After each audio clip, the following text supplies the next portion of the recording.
আপনারা যে সিগন্যালটা দেখতেছেন, হ্যাঁ দেখেন এই সিগন্যালটার মধ্যে একটা ঝামেলা কি, আমরা প্রথমেই বলছি সকল ফিনেগুলো কালো বাররা দিয়ে কাটা থাকে। আপনাকে যদি কোশ্চেন করা হয় মানে আপনার উপর যে নিষেধাজ্ঞা ছিল হর্ন বাজানোর যে নিষেধাজ্ঞাটা ছিল এখানে ফিনে হয়ে গেছে, দেখেন এখানে কিন্তু কালো বাররা দিয়ে কাটা নাই, লাল বাররা দিয়ে কাটা। আমি আপনাদেরকে বলছি দিবে তো সিগন্যালের ফিনে গুলো সবসময় লাল বাররা দিয়ে কাটা থাকে, এটা কিন্তু ফিনে বুঝায় না, এটা দিয়ে বুঝাইতেছে আপনার হর্ন বাজানো নিষেধ, এটা দিছে। এই এলাকার মধ্যে আপনি হর্ন বাজাইতে পারবেন না। এখন এই এলাকার মধ্যে আপনি দুইটি কারণে আপনি হর্ন বাজাইতে পারবেন, যদিও নিষেধ তারপরেও দুইটি কারণে আপনার হর্ন বাজার অনুমতি আছে। এক কনসেন্টিতো লুজো দেল ক্লাকসন solo in caso di pericolo।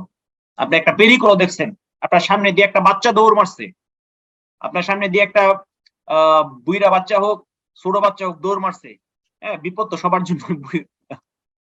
ঠিক আছে, তখন হচ্ছে কি আপনি তাকে হর্ন বাজানোর জন্য, এই যে পেরিকুলো একটা ইমিডিয়েট পেরিকুলো যখন দেখবেন আপনি তখন হর্ন বাজাইতে পারবেন। অথবা আপনার গাড়ির মধ্যে যদি কোনো ধরনের মালাতিয়া থাকে, আপনার গাড়ির মধ্যে যদি কোনো ধরনের অসুস্থ থাকে, ফেরিতি থাকে, হ্যাঁ তখন হচ্ছে কি আপনি হর্ন বাজাতে পারবেন।